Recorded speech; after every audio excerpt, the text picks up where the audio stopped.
Sur cette vidéo inédite et exclusive, on voit Cédric Jubilard jouer avec son fils aîné, Louis. À regarder ces images d'un bonheur familial, apparemment sans nuages, on a bien du mal à imaginer que cet homme ait pu faire disparaître Delphine, son épouse. Pourtant, la justice pense malgré tout tenir le principal suspect dans ce dossier. C'est d'ailleurs pourquoi elle le maintient en détention, malgré le manque cruel de preuves. Cet homme clame son innocence, et personne ne l'entend, en tout cas la justice ne l'entend pas. À défaut de preuves, on construit un coupable et on vous dit « mais regardez, cet homme a le profil, il a la gueule de l'emploi, il est capable de le faire ». Oui, mais capable, c'est pas coupable. Sa femme a disparu. Maintenant, ça fait quand même presque 2 ans qu'on la cherche et qu'on l'a toujours pas retrouvée. Il est le suspect numéro 1. Quelques semaines après la disparition de Delphine Jubilard, et avant qu'il ne soit incarcéré, nous avions tenté de rencontrer celui que tout accable. Monsieur Jubilard, bonsoir. Excusez-moi de vous déranger. S'il vous plaît. Moi, je vous excuse pas. Vous voulez Le petit, soyons sérieux, vous cherchez la merde ou quoi? À ce moment-là, Cédric a-t-il l'attitude d'un coupable qui se cache, ou simplement celle d'un père protecteur? Nous avons retrouvé 2 témoins clés. La première, c'est une amie très proche de Delphine. La seconde, que nous appellerons Cécile, a côtoyé Cédric Jubilard de près jusqu'à son incarcération. Je lui dis voilà Cédric, je ne sais pas ce qui s'est passé. Une question, je te regarde dans les yeux, c'est toi ou c'est pas toi? Je lui ai quand même posé la question. Il m'a dit si je l'ai tué, et je lui ai dit ben oui. Il m'a dit non, c'est pas moi. Amy, elle, a été témoin du comportement de Cédric Jubilard, une attitude qu'elle ne juge pas très normale. On a envie de le secouer et de lui dire « mais t'es pas normal, on cherche ta femme, pourquoi tu le fais pas? Tu clames haut et fort que c'est ta femme et que tu l'aimes. Alors montre-le-nous, cherche-la, pleure-la, montre à tes enfants que c'est leur maman, que jamais ils l'auraient abandonnée, au lieu de balader les enquêteurs à tout va. » Au fil de cette enquête, chaque nouvel élément converge vers Cédric Jubilard. Mais aucun n'a permis pour l'instant de démontrer son implication dans la disparition de son épouse.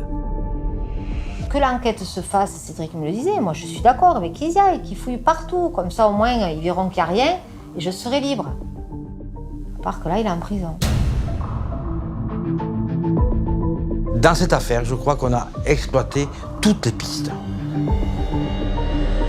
Et au bout d'un moment, toutes les pistes aboutissent à une impasse, sauf celle de Cédric Jubilard.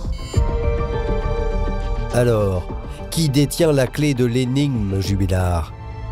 C'est ce que nous avons cherché à savoir. Delphine, quand elle était avec Cédric, elle était éteinte. Elle dit à Cédric qu'elle ne veut plus de cette vie de bidochon. Puisque c'est comme ça, alors on va se quitter. Ils semblaient se disputer. Ce qui m'étonne, c'est que les voisins les plus proches n'ont rien entendu. On se dit, cet homme, il est coupable, il va faire une faute. Il a l'attitude de quelqu'un qui sait qu'on ne la retrouvera pas. Cédric Jubilard est-il, comme la justice le pense, à l'origine de la disparition de son épouse? Que s'est-il réellement passé dans la nuit du 15 au 16 décembre 2020? Nous avons repris tous les éléments, confronté tous les points de vue, pour que vous puissiez vous forger votre intime conviction. Au départ de cette affaire, il y a un appel téléphonique important. Celui de Cédric Jubilard à la gendarmerie, en pleine nuit, le mercredi 16 décembre 2020. Il est 4h10. La France est confinée chez elle à cause de l'épidémie de Covid. Et l'homme explique que sa femme a disparu. Nous avons retranscrit ce que Cédric aurait déclaré aux gendarmes ce matin-là. Gendarmerie, je vous écoute. Bonjour, je ne sais pas où est passée ma femme. Bonjour monsieur, c'est-à-dire, qu'est-ce qui vous arrive? Eh ben, écoutez, je me réveille là, et je suis tout seul à la maison. Elle était là tout à l'heure? Je me suis couché en premier, et après, il y avait le petit avec elle devant la télé, donc je ne sais pas, oui. Et vous avez fait le tour de la maison? Il est 4h du matin, oui, monsieur. Il indique qu'il s'est réveillé parce qu'il a entendu les cris de sa petite fille et qu'il s'est levé pour lui remettre la sucette dans la bouche. Donc après avoir calmé sa petite fille, Cédric Jubilard indique, ce sont ses déclarations, avoir fait le tour de la maison. Il est clairement en panique, puisqu'il s'interroge vraiment à 4h du matin pourquoi son épouse n'est plus là. Il fait le tour de la maison, il fouille un peu partout, il va faire les alentours à l'extérieur et en désespoir de cause, il appelle les gendarmes vers 4h du matin. D'accord. Il n'y a pas de problème particulier? Vous ne vous êtes pas disputé ou autre? Ah non, non, non. Après, on est en instance de divorce. Ça, c'est une chose. Mais après, ça se passe bien. Et vous, ça vous paraît bizarre qu'elle soit partie? Elle n'a pas rejoint quelqu'un ou non dans la nuit? Écoutez, franchement, que ce soit fait, d'accord. Mais qu'elle le dise et qu'elle ne me laisse pas là comme un con à galérer.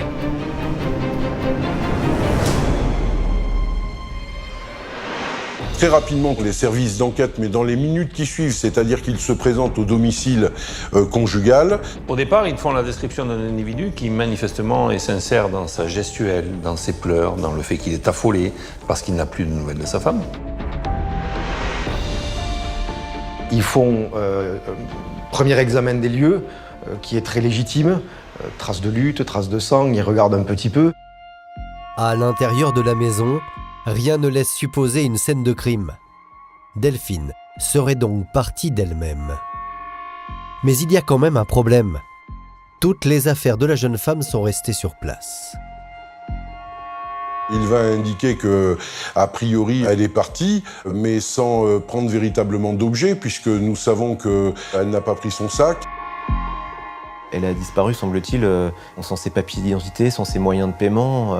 Elle serait partie simplement avec son téléphone, mais pas avec le chargeur du téléphone, et puis sans sa voiture. Elle serait sortie en plein milieu de la nuit, en pyjama, sans ses lunettes, dans le noir, sous couvre-feu, pour disparaître sans dire au revoir à ses enfants. Enfin, vous voyez bien que ça n'a aucun sens. Ah mais j'y crois pas du tout qu'elle est partie d'elle-même, hein. Ça c'est sûr et certain. Depuis le premier jour, je le dis et je le maintiens. Elle n'est pas partie d'elle-même, ça c'est sûr. Autant d'éléments qui accréditent l'idée d'une disparition très inquiétante, indépendante de sa volonté. Rien de suspect dans la maison. Alors les enquêteurs vont tenter de savoir ce qu'il s'est passé la veille au soir. Et c'est là que les soupçons vont commencer à naître dans l'esprit des enquêteurs. Car Cédric décrit une soirée banale. Il dit s'être couché à 22h30, alors que Delphine regarde encore la télévision dans le salon. À 3h45, il dit avoir été réveillé par les pleurs de sa fille de 18 mois, Elia, et que c'est à ce moment qu'il va constater que Delphine n'est pas dans le lit. Ce qu'on sait de cette soirée, c'est que c'est une soirée ordinaire vécue par le couple Jubilard. La maman Delphine est assise avec son fils Louis sur le canapé. Ils regardent une émission de divertissement. Elle s'est installée comme à son habitude après avoir mangé en tenue décontractée. Elle a pris sa douche auparavant et elle est en train de s'endormir paisiblement, non pas dans le lit conjugal, mais dans le canapé que manifestement elle occupait depuis plusieurs semaines. Or, dans ses premières déclarations, Cédric Jubilard expliquait que Delphine dormait avec lui dans le lit conjugal. Voilà qu'une première contradiction apparaît. En effet, l'homme n'a pas dit toute la vérité sur sa situation maritale.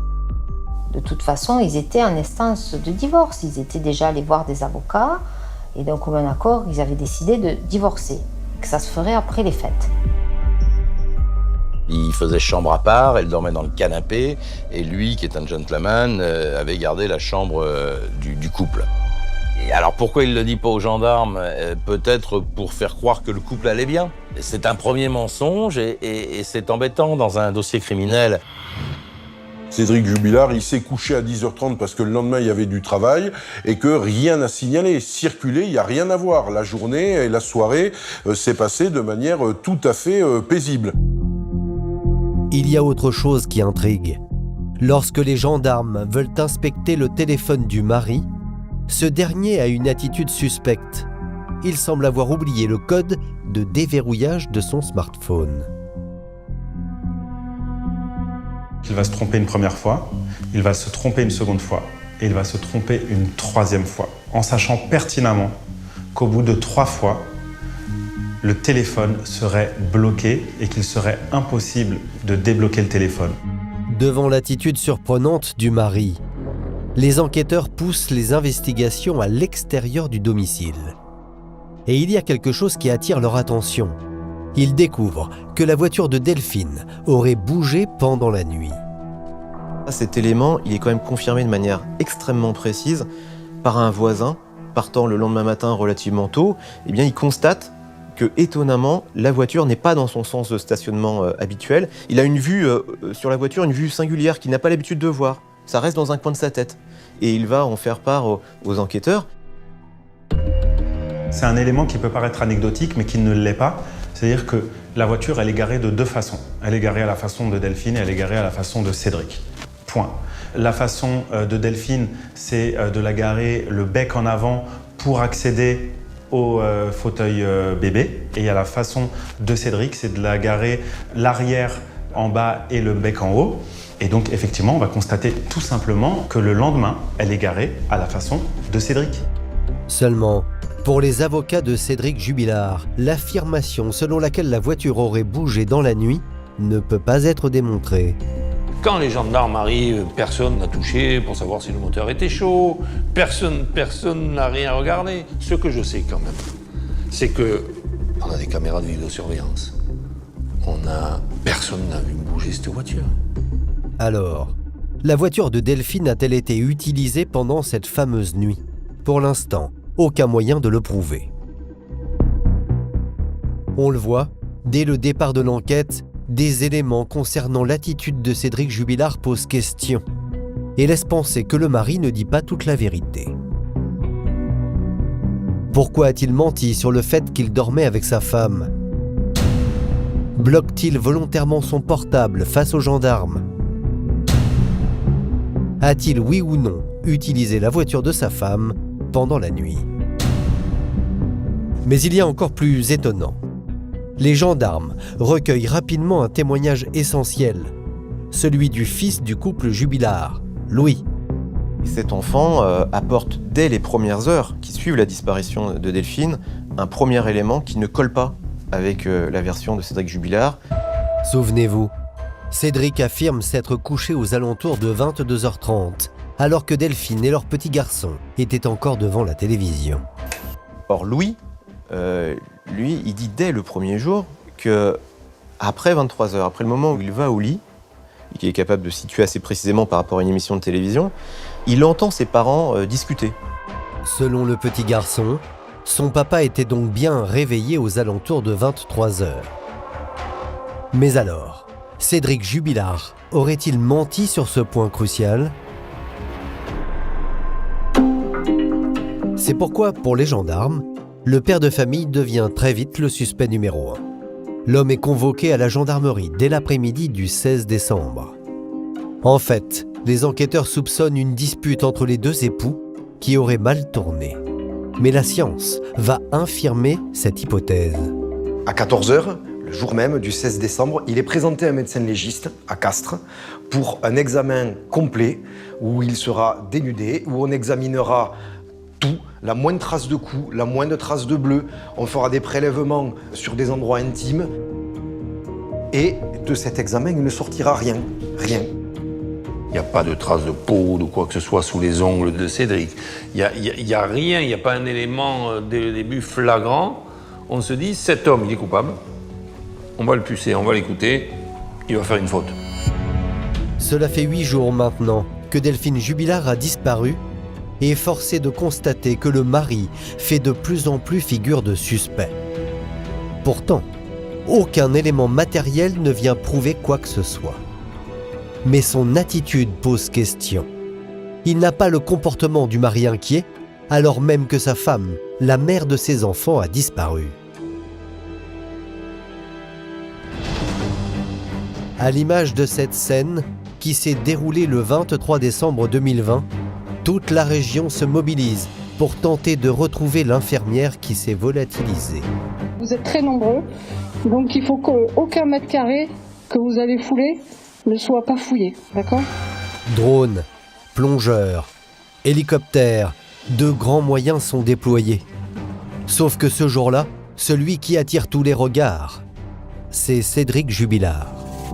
Il y a tous ces gens qu'on ne connaît pas autour de nous, qui regardent Cédric bizarrement. On a envie d'un côté de dire aux gens arrêtez de le regarder comme ça, il vous a rien fait à vous, à Delphes il n'y a rien fait, vous le connaissez pas, vous connaissiez pas Delphes, vous pouvez pas juger. Je crois que quand on vit un drame aussi épouvantable que la disparition soudaine de quelqu'un qui vous est cher, il y a d'abord cet instinct grégaire de se regrouper tous ensemble, de faire bloc, de tous se soutenir, de tous s'aider. Voilà pourquoi à l'époque, Amy va soutenir Cédric Jubilard lors de ses recherches.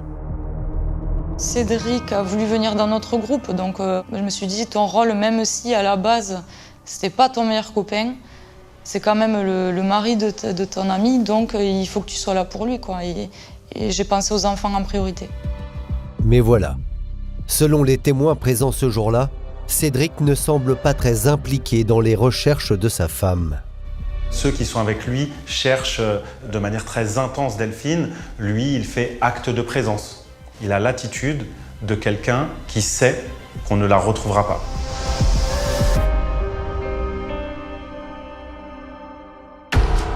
D'ailleurs, quelques semaines plus tard, alors que les amis de Delphine ne lâchent rien et poursuivent les recherches sur le terrain, Cédric Jubilard va encore avoir une réaction inattendue. Quand le soir, on reçoit un texto en nous disant vous n'êtes que des dindes gloussantes devant les caméras, vous êtes ridicules avec vos t-shirts. Oui, on n'a qu'une envie, c'est de lui dire mais de toute façon, c'est ce qu'on lui a dit, c'est on cherche ta femme. Pourquoi tu le fais pas ? Et ce n'est pas tout. Moins de 4 mois après la disparition de Delphine, Cédric Jubilard va choquer encore davantage les amis de sa femme. Cerise sur le gâteau, si je puis me permettre l'expression, il va s'installer mais dans les mois qui suivent la disparition de Delphine avec une autre nana.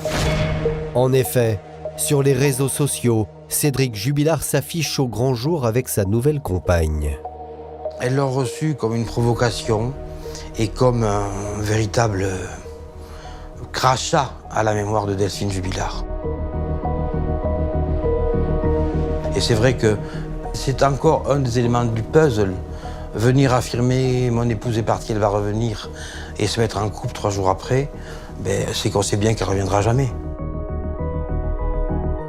Il m'avait parlé au départ de Séverine en me disant voilà, j'ai quelqu'un qui m'approche, je pense que je vais essayer peut-être de tourner la page.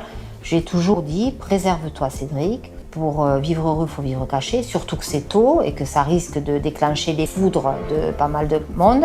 Elle n'est plus là, et au moins du respect pour elle, même si pour toi elle est partie d'elle-même, tu peux pas la remplacer aussi vite. Quelques semaines après la disparition de son épouse, Cédric Jubilard semble donc être passé à autre chose. Pourtant, le mystère, lui, demeure et toujours aucune trace de Delphine. Pour tenter d'y voir plus clair, il faut s'intéresser de plus près à Delphine Jubilard, une jeune femme appréciée de tous, mieux, une maman qui, semble-t-il, n'avait pas d'ennemis. Elle a ce sourire, elle est avenante. On a envie de passer du temps avec elle parce qu'elle a toujours la petite blague à la fin de la journée qui remonte le moral après le travail. C'est la bonne copine, quoi. C'est quelqu'un de très studieux, qui a réussi quand même au niveau carrière professionnelle. Mais après, à côté de ça, elle était quand même assez rigolote. Elle aimait bien faire la fête, tout ça. Delphes, c'est la joie incarnée. Elle aime tout ce qui est années 80. On adorait chanter tout ce qui était années 80 de toute façon. Les grands classiques.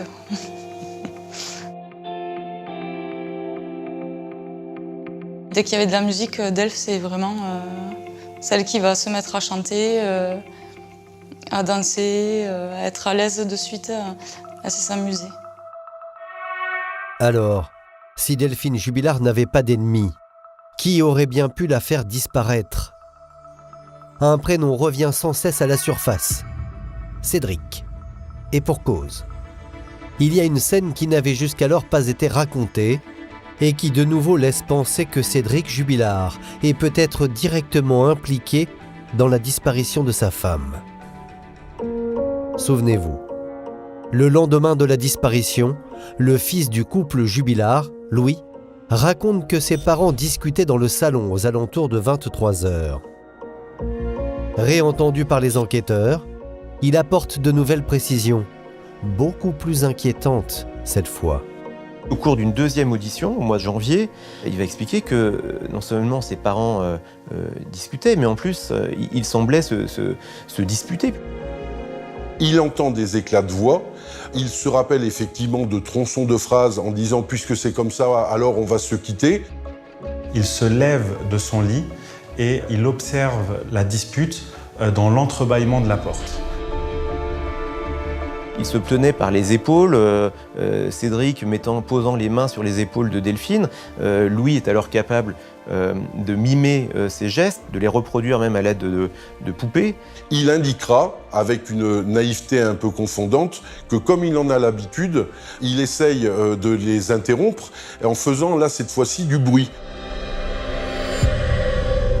Cédric va entendre un bruit, il va se retourner, regarder en direction de Louis, et Louis va expliquer qu'à ce moment-là, il a couru, sauté dans son lit, mis la couverture sur sa tête. Et Louis dira qu'alors qu'il s'est réinstallé dans le lit, quelqu'un est venu fermer la porte de sa chambre.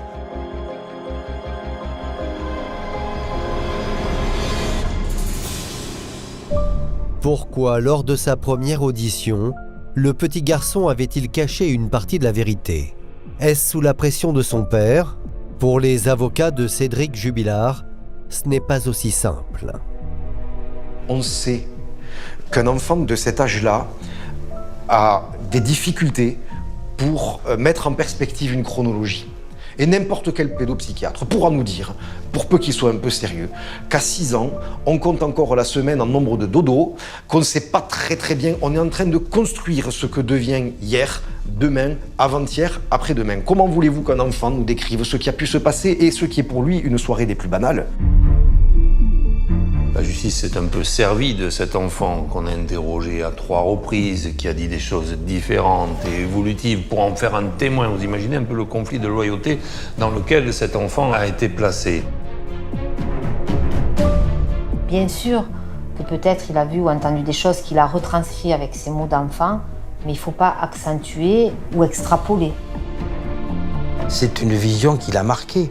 On ne peut pas imaginer que ce petit garçon se trompe de jour. Je veux dire, c'est la dernière fois qu'il a vu sa mère. Il ne l'a plus vue.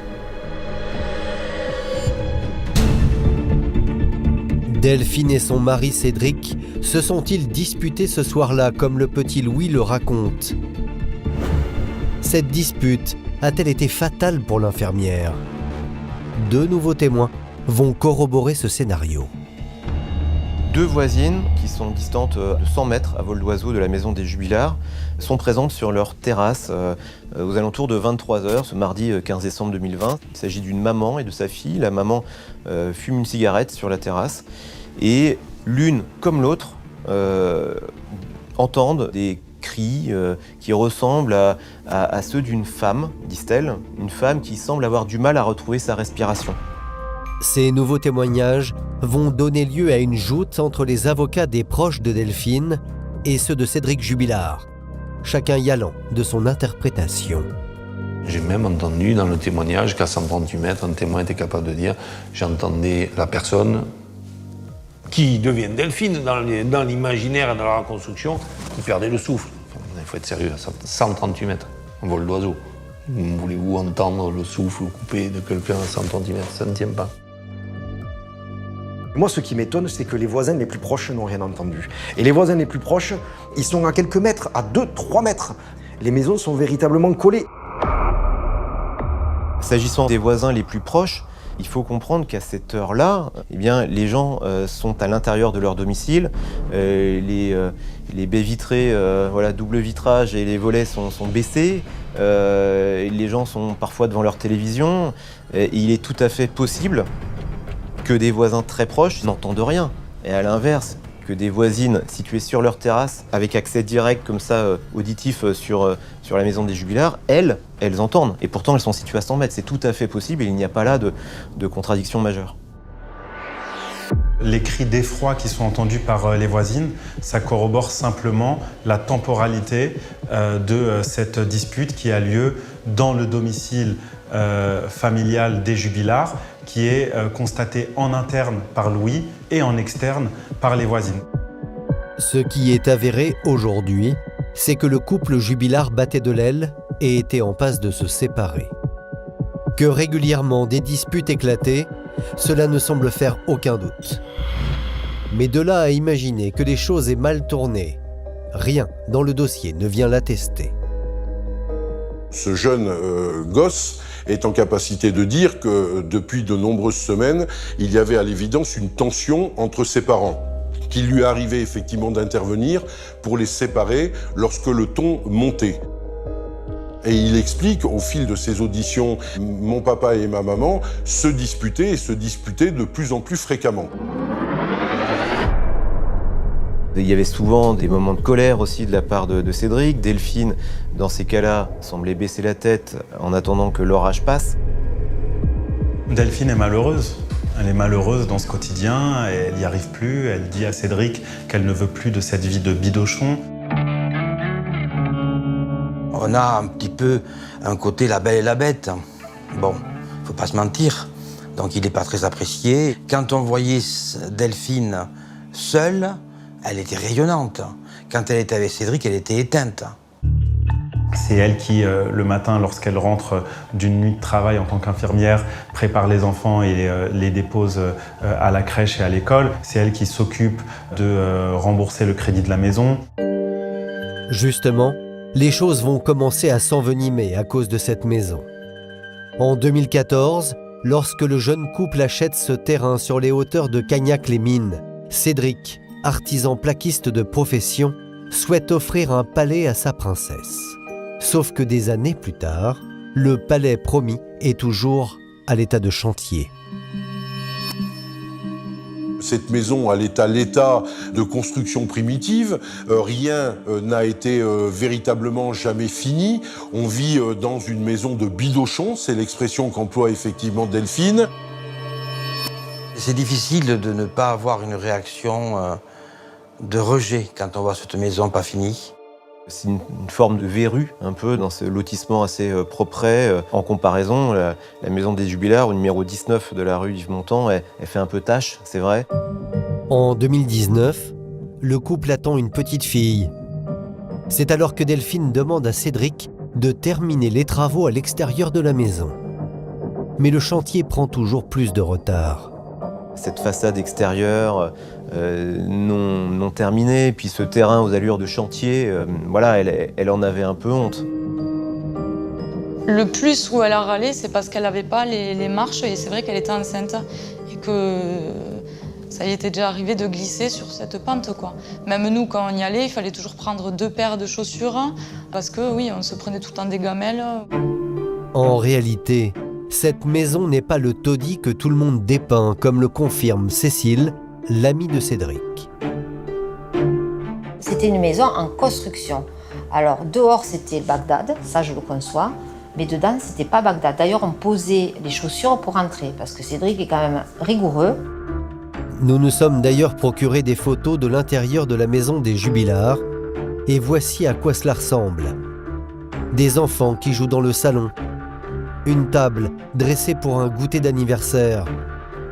À l'intérieur, rien ne laisse penser à une maison en chantier. Moi, quand je suis rentrée dans la maison, c'était largement viable. Il y avait des espaces de vie tout à fait respectés, que ce soit la cuisine, le salon, les chambres, la salle de bain. C'est pas du flambant neuf, mais c'est pas du vieux reliquat de l'an 40, quoi. Ils avaient préféré privilégier un petit cocon, et puis l'extérieur advienne que pourra, au fur et à mesure du temps et des finances. C'était l'interrupteur qui n'était pas fini, le coup de peinture à tel endroit. Oui, bon, le crépi, c'est pas très joli, mais bon, on fait avec les moyens qu'on a. À l'été 2020, la jeune femme marque un ras-le-bol. Et au-delà de la maison et des travaux qui n'en finissent pas, c'est surtout Cédric, son mari, qu'elle fustige. Et ce que reproche Delphine, pour faire simple, c'est que Cédric Jubilard est calé au milieu de la pente. Qu'il soit resté cet éternel adolescent, pas forcément beaucoup porté sur le travail, doucement en toutes circonstances, juste le strict minimum. Elle a envie de s'échapper de cette vie morose ou de cette vie de bidochon, comme elle la qualifie. Mais Cédric ne l'entend pas de la même manière. La dernière discussion, c'était comment ça va avec Cédric. Elle m'a dit on en parlera plus tard. Et elle devait m'en parler le jeudi à la maison. Et on n'a pas eu le temps d'en parler du coup. Je pense que Cédric Jubilard ne veut pas que son couple se termine. Il sent que c'est inéluctable, mais il décide que ça ne se fera pas, que c'est pas possible que ça arrive. Cédric ne veut pas voir que son couple bat de l'aile et que la rupture est proche. Jusqu'à ce jour d'août 2020, 4 mois avant la disparition de Delphine. Ce jour-là, il va comprendre que sa femme a quelqu'un d'autre dans sa vie. Il est intuitif, il se doutait que quelque chose se passait depuis quelques mois. Et puis ce mois d'août, où tout va commencer à partir avec ses réflexions, maison de Bidochon, voiture de Bidochon, où elle va tout lui reprocher. Là, il comprend qu'il se passe quelque chose. Cédric commence alors à espionner son épouse et va découvrir ce que sa femme lui cache depuis des mois. Il a tenté de géolocaliser le téléphone portable de Delphine. Elle s'en est rendue compte. Cédric vole sa carte bancaire pour aller voir les achats qu'elle a effectués. C'est comme ça qu'il va découvrir qu'elle s'est acheté de la lingerie. Il avait consulté la liste des dépenses réalisées par sa compagne pour effectivement voir qu'il y avait des locations tantôt de voitures, tantôt de chambres d'hôtel. Donc en réalité, Cédric Jubilard sait parfaitement qu'il se passe quelque chose.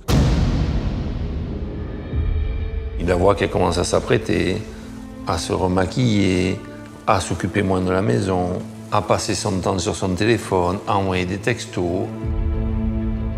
C'est là où elle a commencé à bien maigrir, à se remettre au sport, à prendre un peu plus soin d'elle.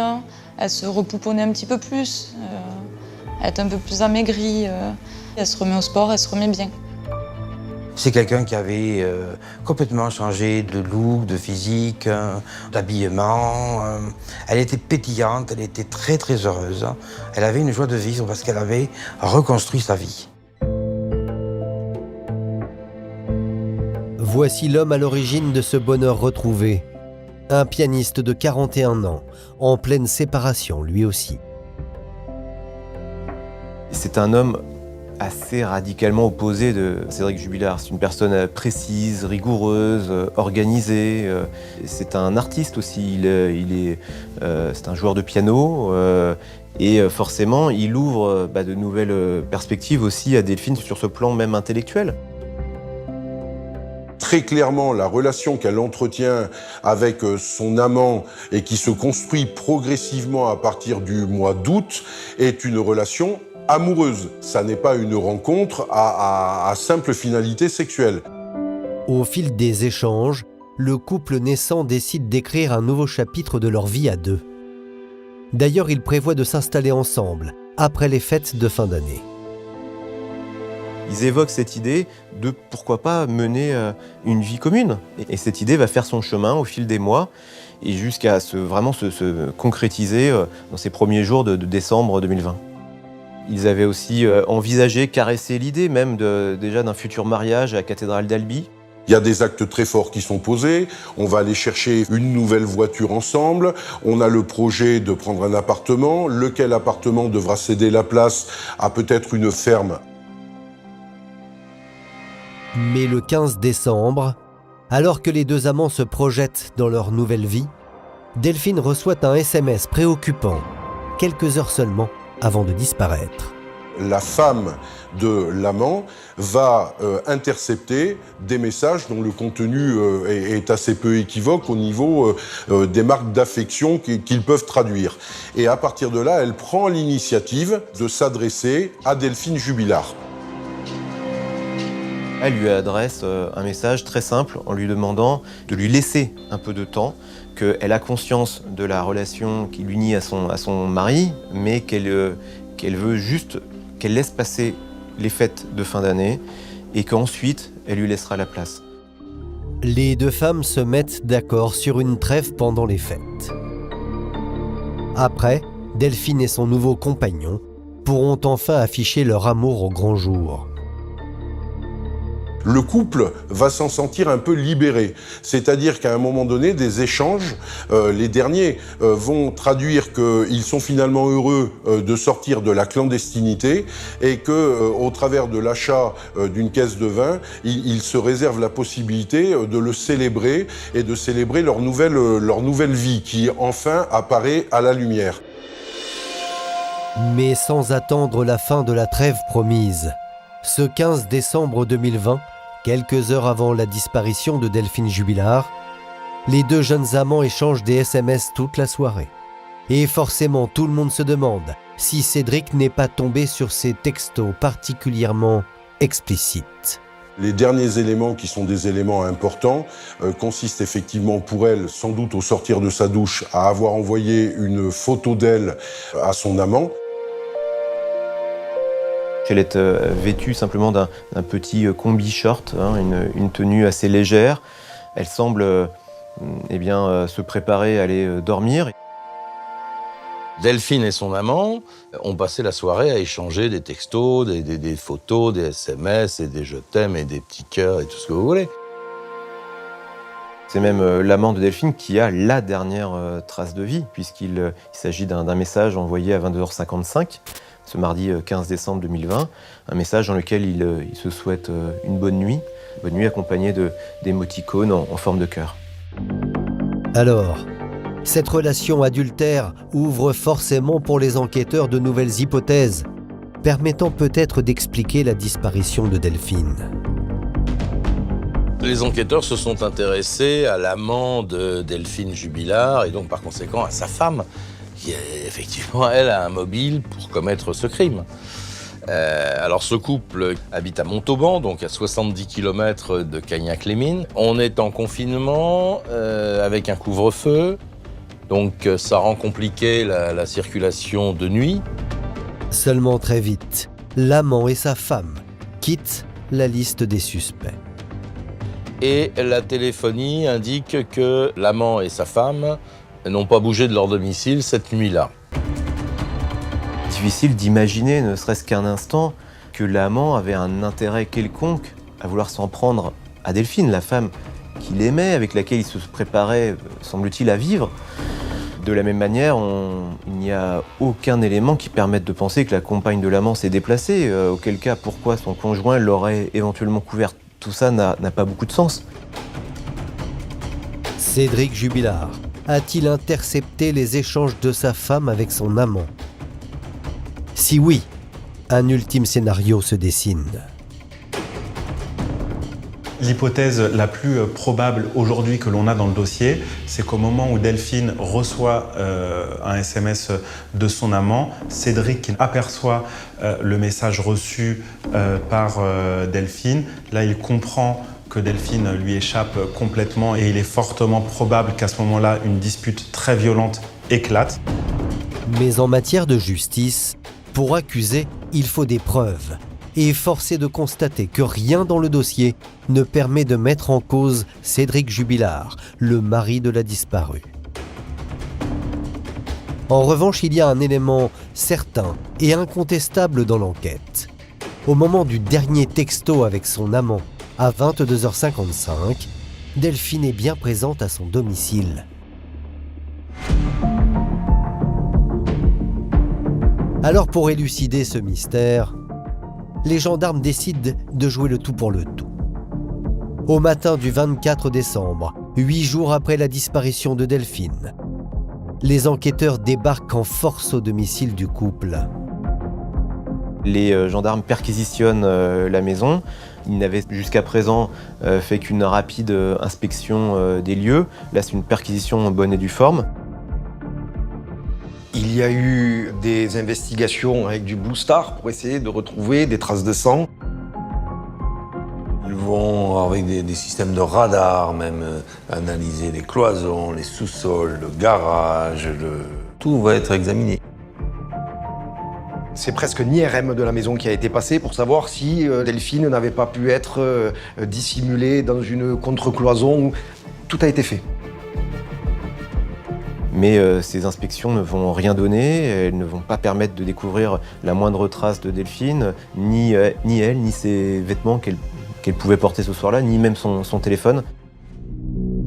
Rien ne permet d'établir que le couple se serait violemment disputé dans cette maison. Sauf que les gendarmes mettent la main sur un élément qui pourrait bien être la clé de l'énigme. Sous le canapé, ils découvrent ce qu'il reste d'une paire de lunettes de vue appartenant à Delphine. Ils vont retrouver une branche sous le canapé du salon et le reste, la monture et l'autre branche, sur la table de la cuisine. Et ils vont constater que cette paire de lunettes est endommagée à tel point que cette paire de lunettes est désormais inutilisable. Les lunettes, elles ont été témoins de la violence. Il faut bien comprendre, c'est qu'on sait que dans la soirée, entre 20h et 22h, Delphine porte ses lunettes. Cet élément de la paire de lunettes nourrit l'idée qu'il y a bien eu un affrontement physique entre Delphine et possiblement Cédric Jubilard ce soir-là. Pour les gendarmes, ces lunettes cassées, c'est peut-être l'élément qui accrédite l'implication du mari dans une violente dispute avec sa femme. Mais là encore, les avocats de Cédric Jubilard vont réduire en miettes cette thèse, car il est impossible de savoir quand et comment ces lunettes se sont brisées. Il y a eu une expertise qui a été menée où on a découvert l'eau tiède, permettez-moi cette expression, où on vous dit, mais avec 16 kilos, si vous prenez des lunettes avec 16 kilos, là, ils les ont pris, ils les ont posé sur un socle, ils ont appuyé comme ceci, et ils ont démontré qu'à 16 kilos, elles cassent. D'accord. Mais enfin bon, quelle est la démonstration ? Lorsqu'on a 2 enfants de 18 mois et de 6 ans au moment des faits, que ces lunettes ne sont pas forcément toutes neuves, peut-on imaginer qu'elles aient été juste brisées par maladresse, par peut-être un enfant qui les a saisies et qui a été un petit peu brusque avec, ou par un accident, on s'assoit sur les lunettes sur le canapé, ça arrive à tout un chacun. Impossible donc de savoir ce qui est réellement arrivé à ces lunettes. Pourtant, la solution de l'énigme Jubilard se trouve peut-être derrière cette pièce à conviction. Sans preuve formelle, Cédric Jubilard aurait dû rester libre. Et pourtant, ce n'est pas du tout ce qui va se passer. Il n'y a pas de preuve matérielle, sinon un tissu d'indices, soit matériels, soit immatériels, qui convergent vers un seul homme, qui est Cédric Jubilard. À la une ce soir, la mise en examen de Cédric Jubilard. Le mari de Delphine Jubilard, disparu dans la nuit du 15 au 16 décembre dans le Tarn, il a été écroué pour homicide sur conjoint. Le 16 juin 2021, 6 mois jour pour jour après la disparition de Delphine, Cédric Jubilard est placé en garde à vue. 2 jours plus tard, il est incarcéré à la prison de Seyss, en détention provisoire. Monsieur Cédric Jubilard a été mis en examen pour homicide volontaire par conjoint et il vient d'être placé sous mandat de dépôt. Je tenais aussi à insister sur le fait que monsieur Jubilard, avec son avocat, conteste son implication dans cette affaire. Mais de son côté, le procureur de la République affirme détenir des éléments accablants contre le mari. Ce qui a été relevé aussi, c'est que lorsque les gendarmes arrivent, vers donc 4h50, ils trouvent M. Jubilard occupé à déclencher une machine à laver, dans laquelle se trouve la couette du lit sur lequel dormait Madame Jubilard. Une fois de plus, la découverte de cette couette dans la machine à laver peut être interprétée de 1000 manières. Et pour la défense de Cédric Jubilard, cet élément ne prouve toujours rien. Lorsque le procureur de la République de Toulouse affirme de manière péremptoire qu'il était, lors de l'intervention des gendarmes, en train de mettre une couette dans la machine à laver, on sait, et lorsqu'il prononce ces mots-là, on le sait déjà, que c'est faux. C'est faux parce que c'est pas ce que décrivent les gendarmes. Les gendarmes décrivent un homme en train de mettre du linge, et non pas une couette. C'est faux parce que les gendarmes indiquent que cette machine à laver ne tournait pas. Et on sait également que c'est faux parce que lorsque les techniciens d'identification criminelle arrivent à 11h du matin dans la pièce, ils prennent des photos et la couette est présente en photo sur le canapé. Pour les avocats de Cédric Jubilard, tous les éléments du dossier ne démontrent absolument pas la culpabilité de leur client. Alors ils réclament que l'artisan plaquiste de Cagnac-les-Mines soit remis en liberté. La libération de Cédric Jubilard est importante d'abord parce que ce dossier s'effrite et il ne se consolide pas. Et d'autre part, parce qu'à défaut de thèse, il va falloir continuer de chercher et peut-être de manière prolongée à comprendre ce qui s'est passé ce jour-là. Mais Cédric Jubilard reste incarcéré en détention provisoire. Il est seul, il ne voit pas ses enfants. Vous imaginez un peu quel est l'état de désarroi, de désespoir de cet homme. De décembre, la date de la disparition de Delphine, jusqu'au 18 juin, date de son incarcération, cet homme s'est occupé de ses enfants. Personne n'a jugé, n'a estimé devoir lui enlever la garde, entre guillemets, de ses enfants, parce que tout le monde considérait qu'il faisait ce qu'il fallait pour s'occuper de ses gosses. Cette vidéo amateur est inédite. On y voit Cédric Jubilard filmé peu de temps avant son incarcération, en train de jouer avec son fils aîné. Cédric est un père investi dans l'éducation de ses enfants, dans leur confort matériel et affectif. Il les accompagne à l'école, il leur fait à manger, il va partager des moments de loisirs avec ses enfants.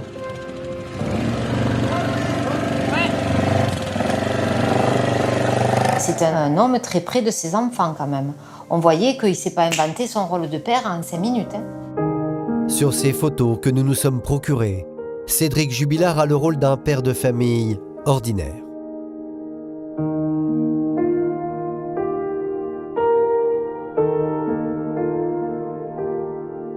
Avec Louis, il préparait des pizzas, mais des pizzas faites maison, quoi.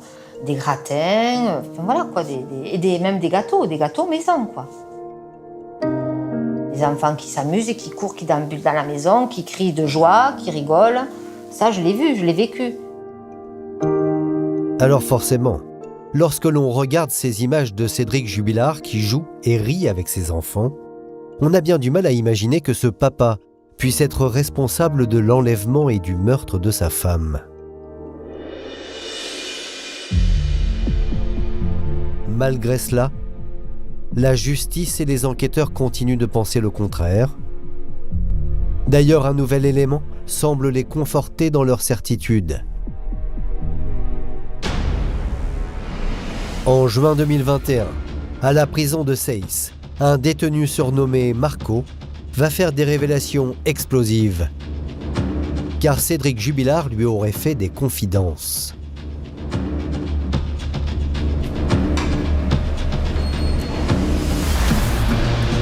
On va nous expliquer qu'il va croiser quelqu'un qui n'est même pas un ami de cellule, mais qu'il croise à travers des barreaux ou une fenêtre.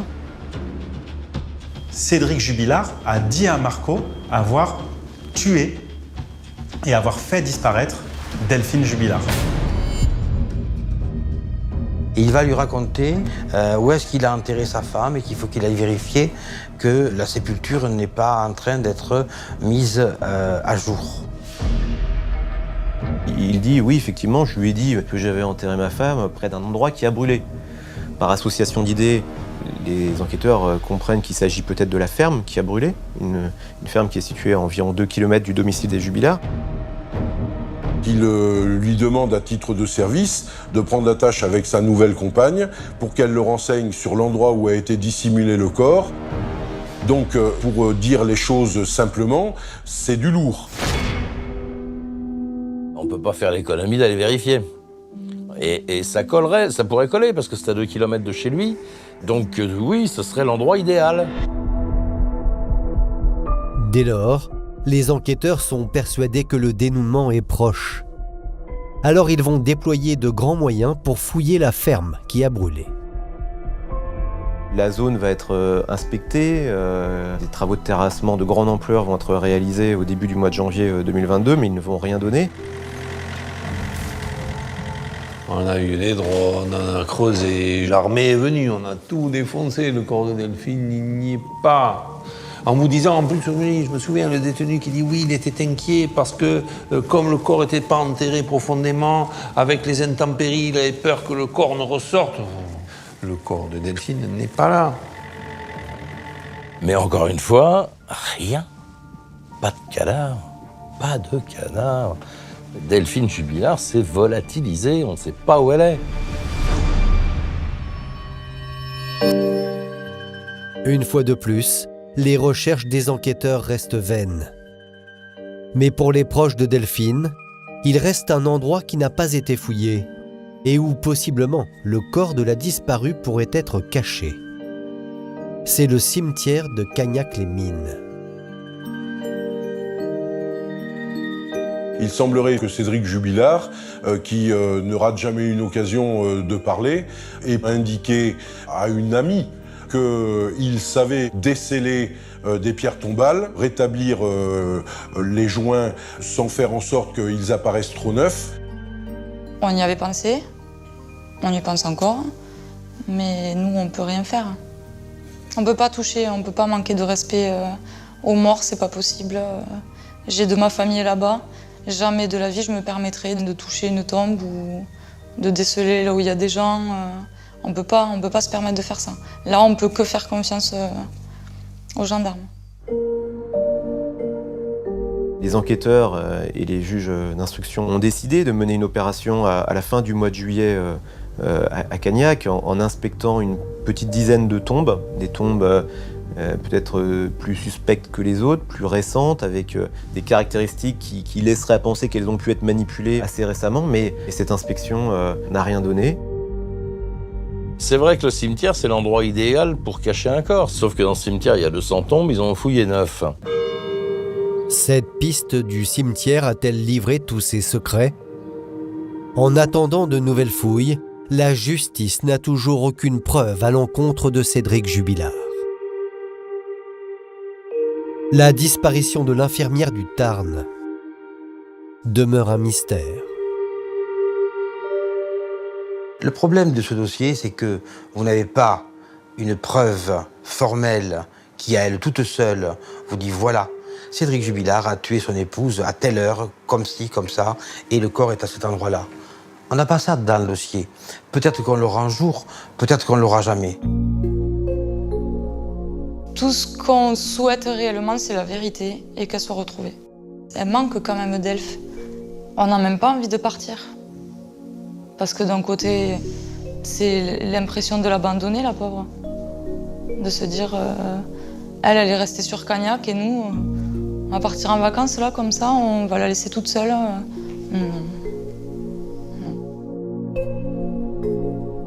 Mes clientes sont remarquables de fidélité à leurs amis. C'est vrai que tout leur temps libre passe à chercher et aussi à entretenir la mémoire, à entretenir le souvenir. Pendant longtemps, elles ont espéré que leur ami allait franchir la porte, mais je crois que ça fait longtemps qu'elles ont perdu cet espoir. Du moment où il en manque une, on ne peut plus rien faire. On s'était fait une famille. Pour moi, c'était ma famille. Donc, on ne peut pas faire la fête s'il en manque une. On ne peut pas faire un Noël correct, alors qu'on se dit, ces enfants, ils sont même pas là au pied du sapin avec leur maman. Très clairement, ils sont les premières victimes de ce drame. Louis et Elia continueront à être orphelins. et continueront à souffrir de cette situation. Voilà l'effroyable réalité que ces enfants sont appelés effectivement à subir pour des années et en réalité pour leur vie durant. C'est pour ça qu'on s'est promis avec les filles qu'on se battra coûte que coûte autant qu'on ne l'aura pas retrouvée et que la vérité elle n'aura pas éclaté au grand jour.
C'est l'histoire d'une vie brisée, celle de Christian Iacono, un notable du sud de la France. Je me suis effondré pendant quelques heures, et puis quand je me suis réveillé, je me suis dit, ça y est, t'es en prison. En 2000, son petit-fils Gabriel, âgé à l'époque de 7 ans, l'accuse de l'avoir pendant les vacances scolaires. Ça s'est passé dans la salle de bain. Il y a eu des attouchements sexuels pendant les siestes et pendant les douches. Deux clans s'affrontent et se rendent coup pour coup. D'un côté, Gabriel et son père soutenant la thèse d'une agression. De l'autre, son grand-père Christian Iacono et le reste de la famille qui réfutent ces accusations. C'est un climat familial abominable. Il y a de la concurrence, il y a de la haine, il y a de la détestation réciproque.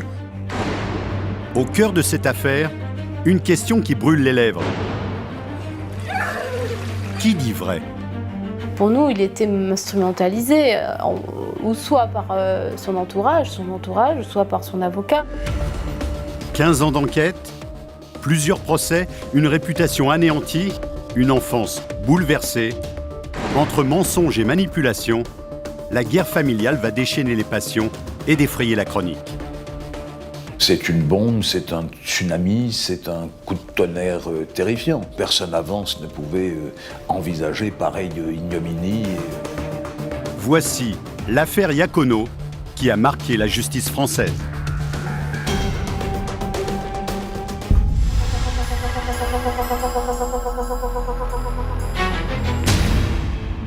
« 25 mars 2015, cour d'assises de Lyon. Ce jour-là, c'est l'affluence dans les couloirs pour le verdict d'un procès en révision. Un fait rarissime, car en 70 ans, seuls 8 condamnés ont vu la justice annuler leur sentence. Christian Iacono, condamné pour viol sur mineur par ascendant, écroué pendant de longs mois, vient y chercher sa réhabilitation. À 80 ans, cela fait 15 ans qu'il se dit non coupable. La preuve de sa culpabilité ne tient plus qu'à une chose, la parole de son petit-fils. Je crois que c'est un bon garçon, mais qui a eu une jeunesse complètement foutue en l'air. Il est temps qu'il reprenne le droit chemin. Alors, Christian Iacono sera-t-il le 9e homme à être blanchi par la justice française ou sera-t-il définitivement condamné ? Un marathon judiciaire et surtout une incroyable saga familiale qui commence 15 ans plus tôt.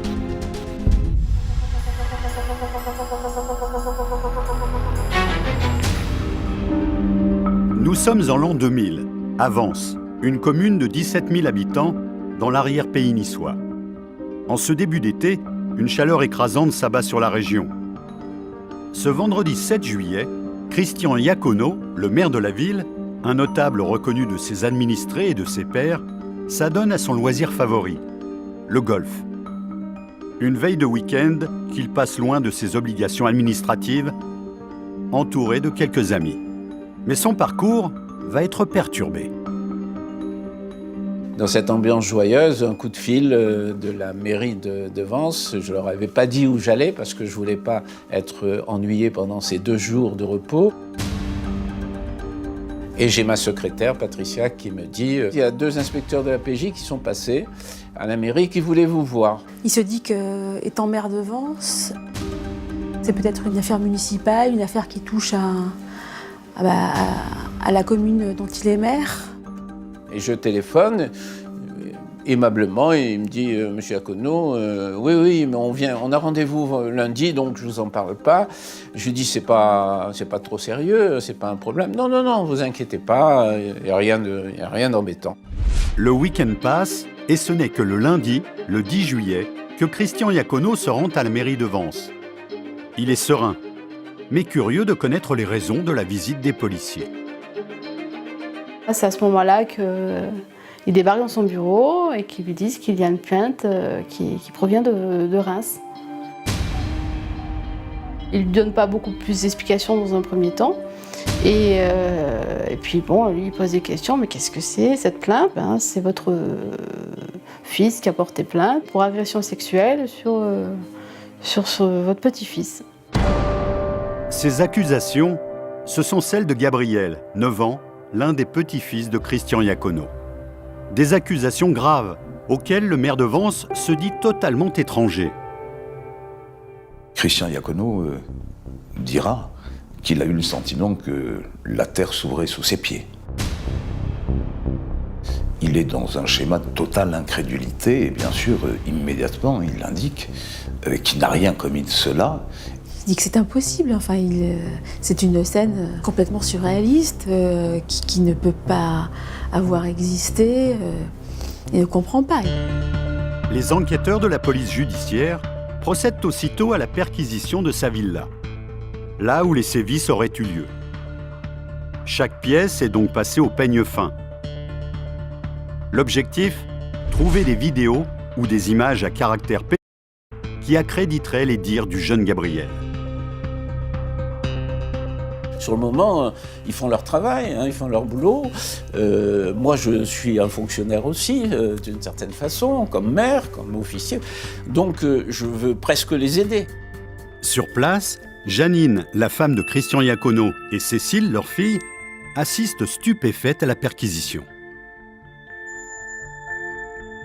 Nous, quand on nous apprend qu'il y a une plainte contre mon père pour agression sexuelle sur son petit-fils, on n'en revient pas, on est complètement estomaqué et bousculé dans les pensées, bousculé par les policiers.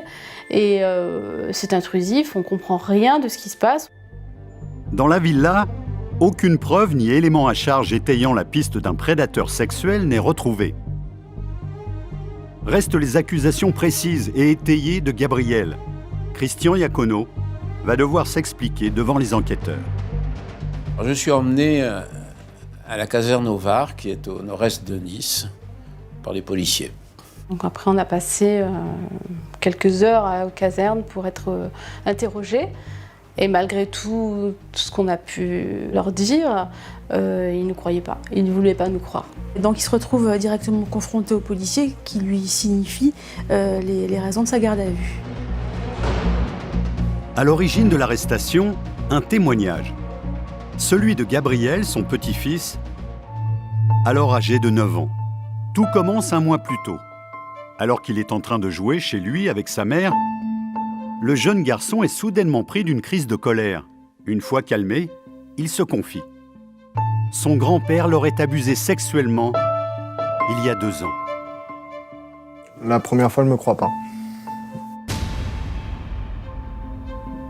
Elle veut pas aller plus loin dans la conversation, elle ne me croit pas, elle n'en parle pas vraiment. Mais ce que raconte alors l'enfant est très précis.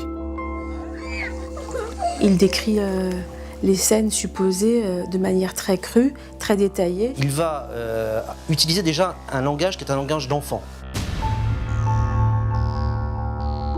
C'est totalement enfantin, il parle de papy. Papy m'a fait mal, il m'a touché pendant les siestes.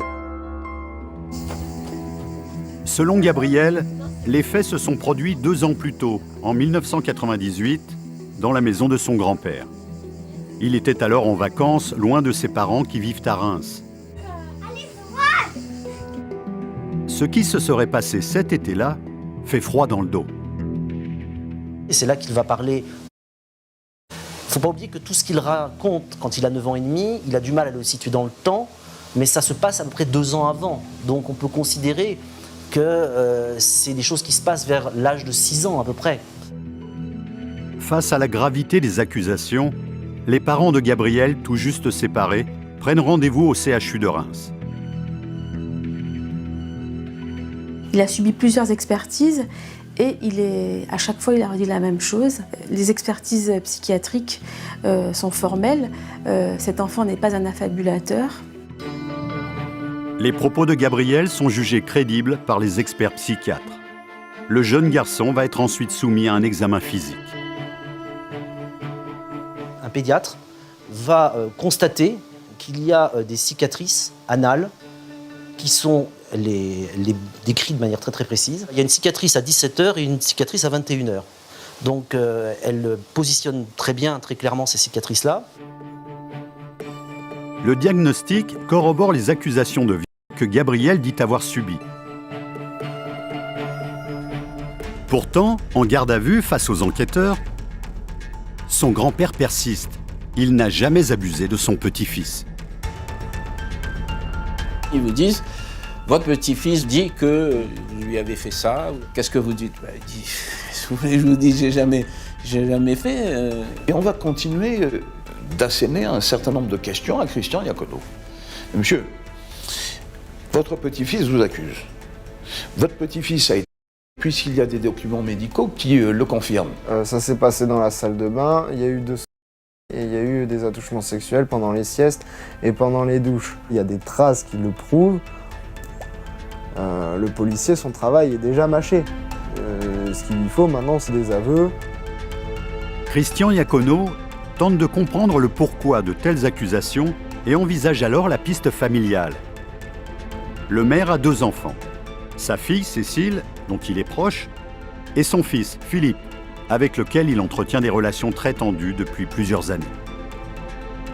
Depuis le départ, il me dit, moi je comprends pas. Il a réfléchi à beaucoup de pistes. Il pointe du doigt son fils en disant qu'il a sans doute une responsabilité. Un complot qu'aurait fomenté son fils, Philippe. Une thèse à laquelle adhère sa fille, Cécile Iacono. Moi, j'avais une lettre qui était destinée à mon père, de la part de mon frère. Et cette lettre était une menace, parce qu'à la fin de cette lettre, il y avait marqué « Je n'hésiterai pas à utiliser l'enfant comme une arme afin de te détruire ». Et donc, pour aider les policiers à comprendre ce qui se passait, je suis allée la chercher. Que s'est-il passé cet été 1998? Ce médecin reconnu, maire d'une grande ville, est-il vraiment le pédophile que dénonce Gabriel? Le fils de Christian Iacono a-t-il quelque chose à voir dans cette accusation?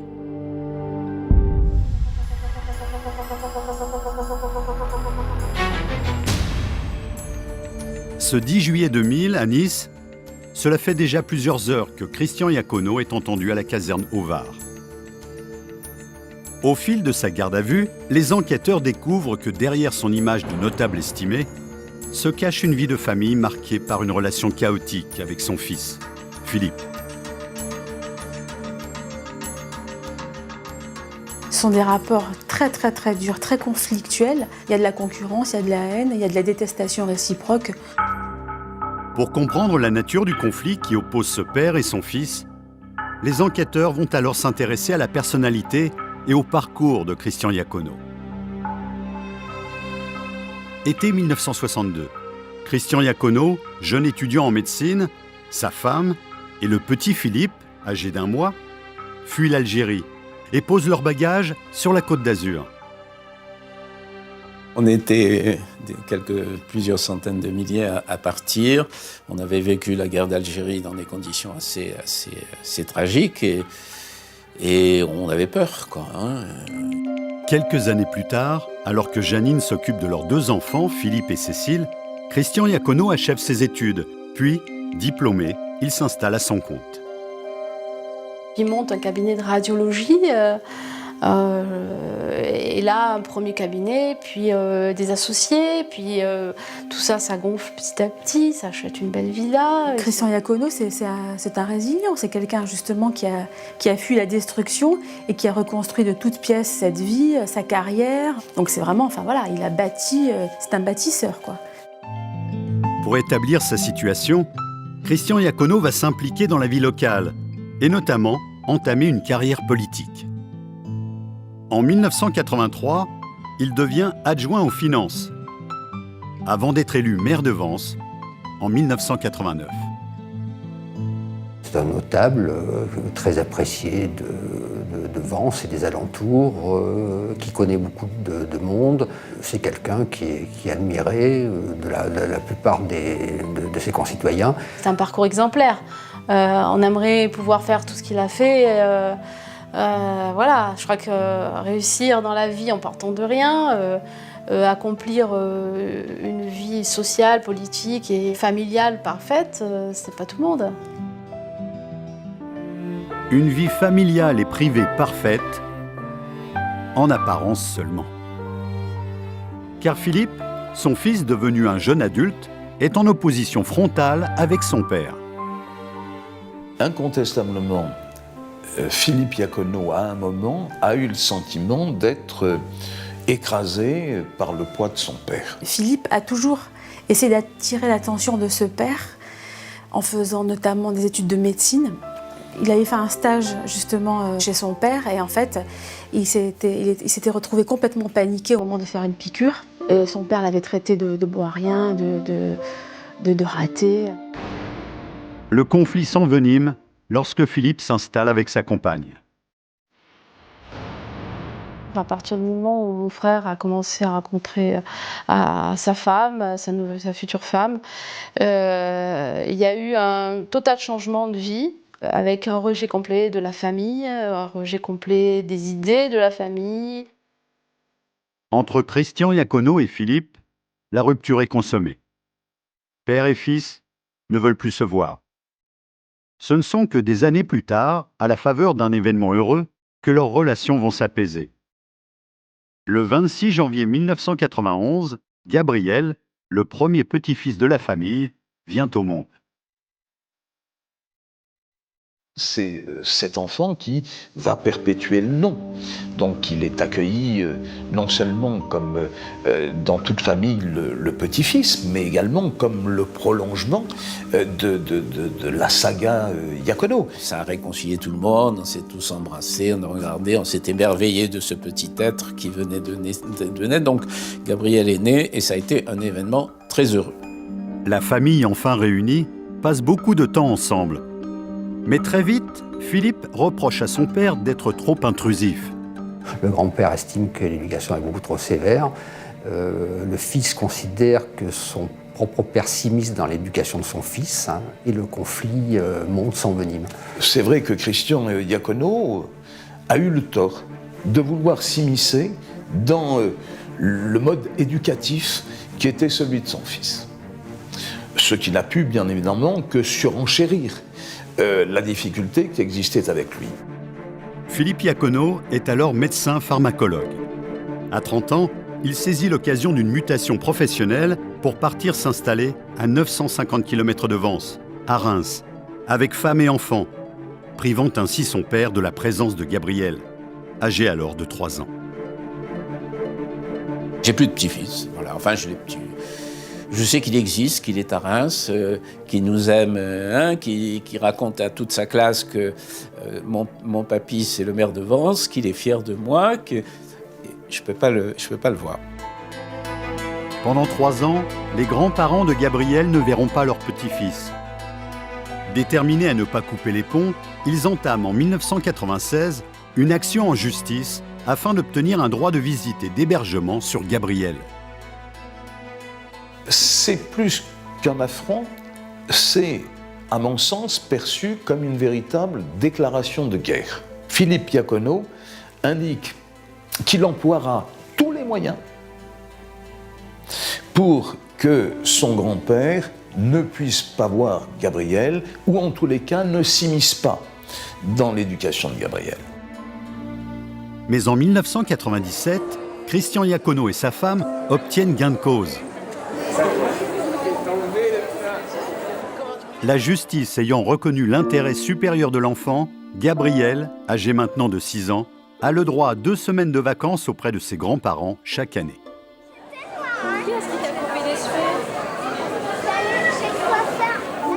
Des bons souvenirs, il y en a plein. Des moments dans la piscine à faire l'âne.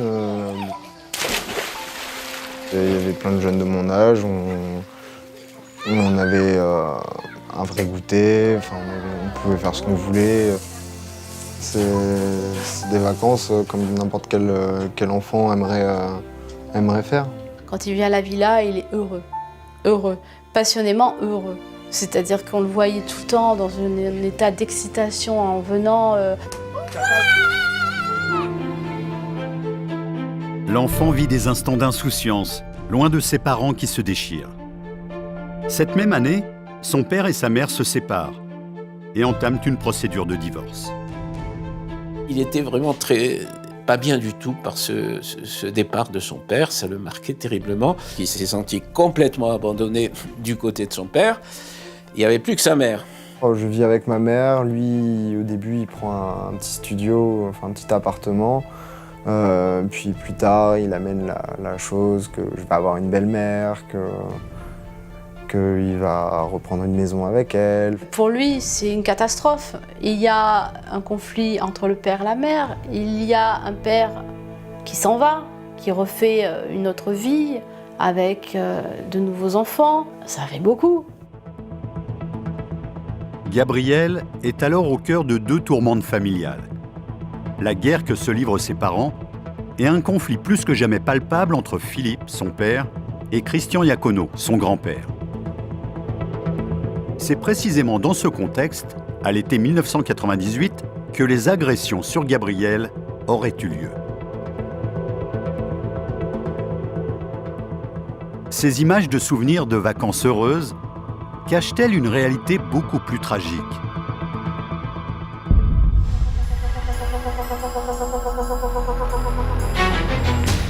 À Nice, en ce 10 juillet 2000, la garde à vue de Christian Iacono se poursuit.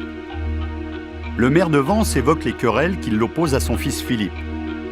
Mais pour l'instant, c'est la thèse de Gabriel que les enquêteurs retiennent. Ils vont confronter Christian Iacono aux accusations très précises de son petit-fils. Son grand-père l'aurait vu alors qu'il lui donnait le bain. Déjà, il dit que c'est impossible que cette scène ait eu lieu puisqu'il dit qu'il n'a jamais donné le bain à son petit-fils, que c'était sa grand-mère qui le baignait. Je rentre tard en plus de la mairie, donc non, je dis, j'ai jamais donné le bain à cet enfant d'une façon ou d'une autre. Je ne me suis pas baigné avec lui, ni essuyé. Pour Christian Iacono, ce ne sont que des affabulations, car à l'époque, plusieurs membres de la famille cohabitaient dans la villa. Il n'était jamais seul avec Gabriel. De tels agissements ne seraient donc pas passés inaperçus. Dans la maison, aux dates considérées, il y a bien évidemment plusieurs personnes. Il y a la maman de Christian Iacono, qui à l'époque est encore en vie. Il y a son épouse. Il y a sa fille. J'avais mon fils qui était né. Et donc j'étais en permanence soit à m'occuper de mon fils, soit à surveiller Gabriel, qui lui passait son temps à courir dans toute la maison. Donc on le surveillait parce qu'on avait une piscine et il fallait faire attention qu'il ne se noie pas. Si, comme on le prétend à l'époque, Gabriel avait connu les actes qui étaient reprochés à Christian Iacono, peut-on envisager que dans les heures qui suivent, et peut-être les jours qui suivent, il n'y a eu aucune modification dans le comportement physique de Gabriel? Pourtant, les enquêteurs disposent d'un élément accablant. Les examens médicaux qui révèlent la présence de cicatrices sur les parties intimes de Gabriel. D'après les experts, l'enfant a donc bien été violé. Et pour les policiers, cela ne peut donc être que par son grand-père, Christian Iacono. Gabriel, lui, avait toujours une position qui était de dire « j'ai vécu ce que je raconte ». Mais ça n'a jamais été uniquement parole de l'un contre parole de l'autre, parce que tous les experts, sans exception, vont tous aller dans le sens de dire « ce garçon, ce petit enfant, a vécu un acte traumatique grave qui est un acte d'agression sexuelle ». Au sortir de sa garde à vue, Christian Iacono est mis en examen pour viol sur mineur par ascendant et placé en détention provisoire à la maison d'arrêt de Grasse. Le maire de Vence, premier magistrat de la ville, devient alors le matricule 11 546. Sa vie a basculé en 24 heures. Je me suis jeté sur mon lit et je me suis effondré pendant quelques heures. Et puis d'un coup, je me pose la question, mais qu'est-ce que je fais là ? J'ai jamais touché un gosse. Je les ai toujours respectés, tout ça. Qu'est-ce que je fais là ? Et là, je sombre un peu, je me mets à sangloter. À Vence, son entourage accuse le coup. Il a 60 et quelques années. Il était promis, après une réussite professionnelle tout à fait satisfaisante, à un avenir politique brillant. Il a le sentiment que tout s'effondre. Je pense à ma femme et à ma fille, quoi. Je dis d'ailleurs à l'avocate, prévenez ma femme, dites-lui que tout va bien, etc., etc., parce qu'ils vont apprendre que je suis mis en prison. C'est terrible, quoi, c'est terrible. Mon père se retrouve en prison, on se retrouve complètement déboussolé par la situation. On ne connaît pas ce monde judiciaire dans lequel on est plongé. Et là, c'est la dégringolade, la vie bascule, tout est chamboulé. Sur la place du marché de la cité provençale, comme au sein de la mairie, l'incarcération de Christian Iacono est sur toutes les lèvres. Le maire serait un d'enfant. Un scandale qui passionne les médias. Christian Iacono, 65 ans, maire d'hiver droite de Vence depuis 11 ans, a été incarcéré hier soir à la prison de Grasse suite à une mise en examen pour présumé sur un mineur de sa famille âgé de 9 ans et demi. C'est une bombe, c'est un tsunami, c'est un coup de tonnerre terrifiant. Personne dans l'entourage de Christian Iacono, personne à Vence ne pouvait envisager pareille ignominie. C'est quelque chose qui va faire couler beaucoup d'encre. Christian Iacono, c'était quelqu'un qui devait, dont la voie était toute tracée après la mairie de Vence. Il était pressenti pour être sénateur. C'est un scandale sur la Côte d'Azur. Convaincu de l'innocence de Christian Iacono, ses proches et ses amis s'organisent. Un comité de soutien est créé, des réunions organisées, des pétitions signées. L'objectif ? Persuader l'opinion publique que le maire de Vence est victime de calomnie. Notre attitude ici est pour faire aussi un rempart contre ceux qui, par leurs témoignages, leurs accusations, pourraient enfoncer un homme qui n'a pas commis ses fautes. Cette machination, je suis persuadée que la justice découvrira tous ces mécanismes. Pour Gabriel, âgé à ce moment-là de 9 ans et demi, cette incarcération est un soulagement. À ce moment-là précis, mon sentiment, c'est il l'a fait. Donc, je m'en fous qu'il soit en prison à ce moment-là. Pour moi, il l'a fait. Il y a des preuves, il l'a fait. L'enquête connaît alors un nouveau rebondissement. Le 23 août 2000, un peu plus d'un mois après l'incarcération de Christian Iacono, Gabriel fait de nouvelles révélations. Alors qu'il désignait jusque-là son grand-père comme étant son seul et unique agresseur, il va aussi parler à ses parents d'un autre homme, un hôtelier vensois, une connaissance de la famille. Il l'accuse non pas de viol, mais d'attouchement sexuel.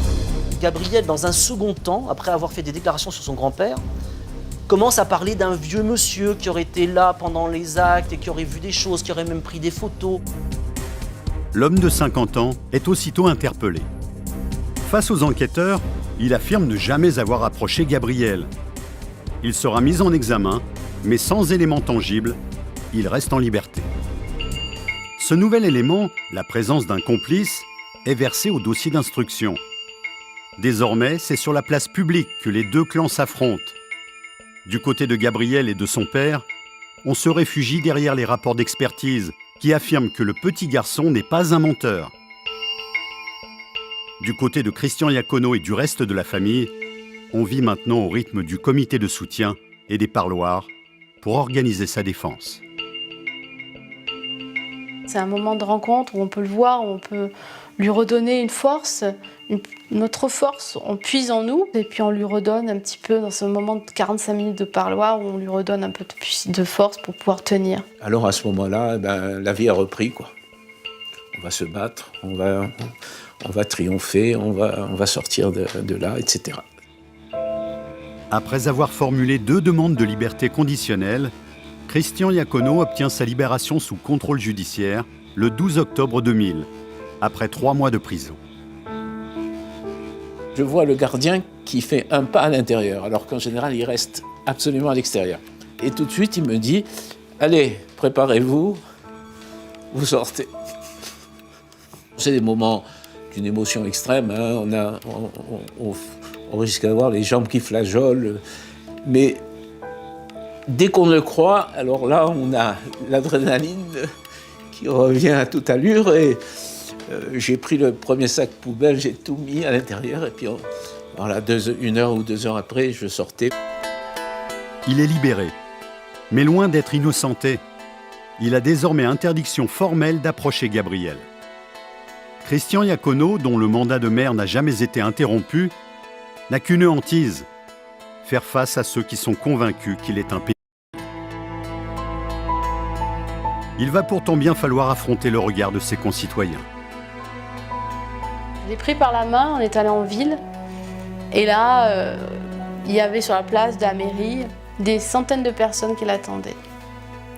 Et je crois qu'il avait les larmes aux yeux, tout le monde pleurait, c'était très émouvant. L'accueil a été très chaleureux, donc à partir de là, j'ai eu partout un accueil chaleureux, donc ma hantise, ma crainte a disparu assez vite. Galvanisé, Christian Iacono décide de relancer sa carrière politique et se présente aux élections municipales de mars 2001. Mais l'ombre de sa mise en accusation pour viol sur mineur entache sa campagne électorale. 6 mois après sa sortie de prison, il perd le scrutin et redevient simple conseiller municipal. J'assiste à un conseil municipal en étant impuissant. Tous mes rêves, ils sont brisés, quoi.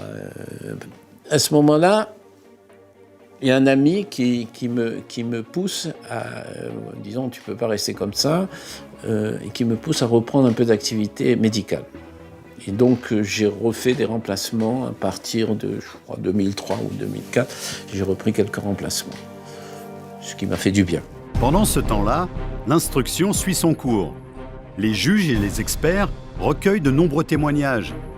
Enquête de personnalité, contre-expertise, confrontation, un travail de fourmi nécessaire à la justice pour savoir si Christian Iacono a le profil d'un pédophile. En 2008, contre toute attente, Christian Iacono est réélu maire de Vence, 8 ans après être sorti de prison. Son procès à venir risque de mettre en péril sa carrière relancée. Pourtant, l'homme va devoir répondre des accusations de viol devant la justice. Plus que jamais, Philippe et la mère de Gabriel soutiennent leur fils qui va affronter l'épreuve d'une cour d'assises. Gabriel verra-t-il enfin ce grand-père qui l'accuse des pires atrocités retourner en prison? Le notable, qui n'a que sa parole face à celle de Gabriel, réussira-t-il à prouver son innocence?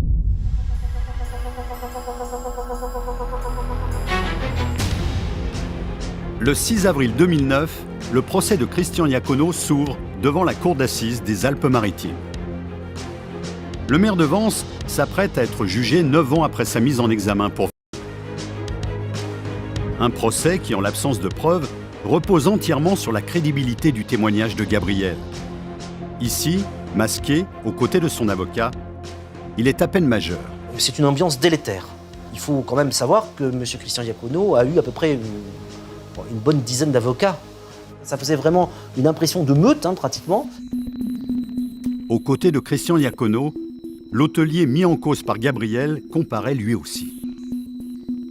C'est une ambiance assez tendue, puisqu'il y a deux clans qui se font face. Gabriel, qui à l'époque est soutenu par son père et ses grands-parents maternels. Et de l'autre, Christian Iacono, avec son frère, sa fille, son épouse.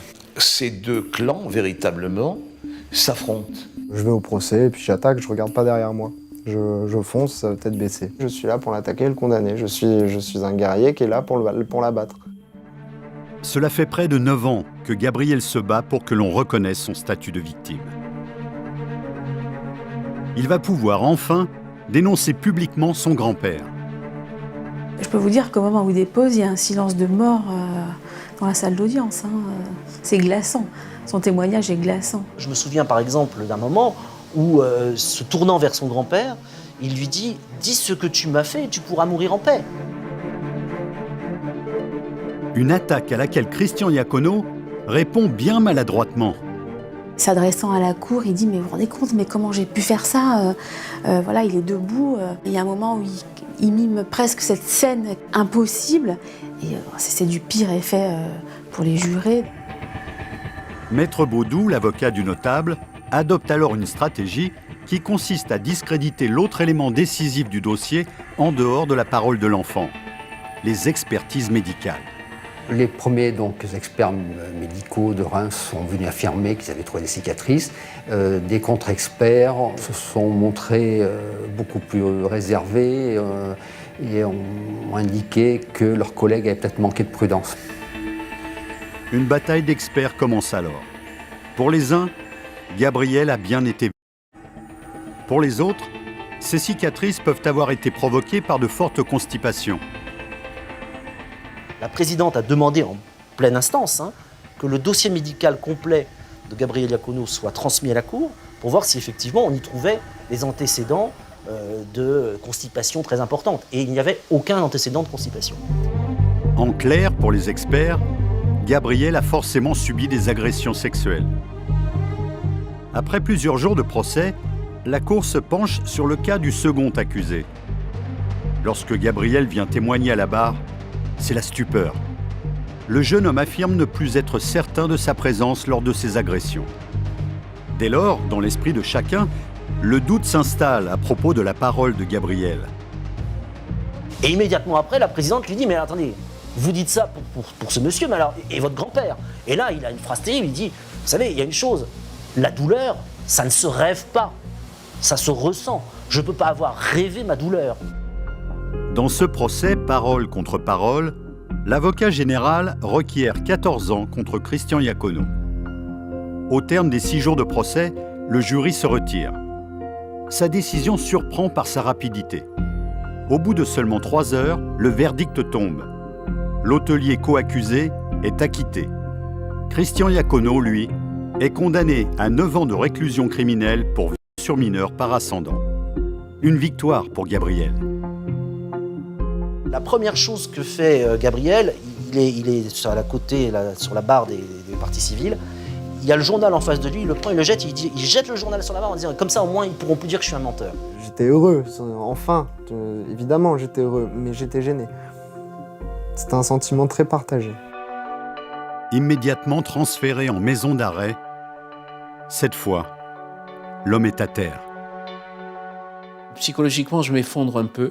Et là, les policiers me mettent les menottes et me poussent vers la fourgonnette qui doit m'emmener à la prison de Luynes. Et là, en moi-même, je dis, vous voyez, s'ils m'emmenaient dans une chambre où il y a une chaise électrique, là, je leur dirais oui. Je veux que la vie s'arrête. Christian Iacono fait appel. Dans les premiers mois de sa détention, le préfet le menace de destitution de ses fonctions de maire. Christian Iacono se résigne à démissionner. Le maire déchu passera 6 mois en prison avant d'obtenir une nouvelle libération. 1 an et demi plus tard, le 13 février 2011, son procès en appel s'ouvre à la cour d'assises des Bouches-du-Rhône. Cette fois, ses avocats changent de stratégie. Il n'est plus question de contester les actes de viol, mais de mettre à mal la parole de Gabriel, qui, lors du premier procès, a reconnu avoir menti concernant l'hôtelier Vansois. Cette stratégie convaincra-t-elle les jurés? Christian Iacono en est persuadé. Appelé à la barre, le grand-père qui joue sa liberté et son honneur se montre particulièrement véhément. Il a commencé à m'agresser en disant que, en gros, que j'étais un merdeux qui mentait. Et voilà, mais il l'a fait d'une manière où il me déstabilisait énormément. Et quand il m'a braqué, il s'est mis aussi les jurés à dos. Cette intervention-là lui a coûté sa condamnation et j'en suis quasiment persuadé. Après 10 jours de débat, la cour tranche. Christian Iacono est reconnu coupable d'actes de viol sur Gabriel. Sa peine est confirmée. 9 ans de réclusion. À 74 ans, pour la 3e fois, il retourne en prison. Pour moi, c'est terminé. Il n'y a plus aucune chance. On arrête tout. Je ne veux plus entendre parler ni de Vance, ni de cette affaire, puisque pour moi, c'est fini. Une famille meurtrie et éclatée. 11 années de procédure, une réputation ruinée. C'est le triste bilan de l'affaire Iacono. À ce stade, Christian Iacono ne dispose que d'un ultime recours, la Cour de cassation, son dernier espoir de recouvrer la liberté.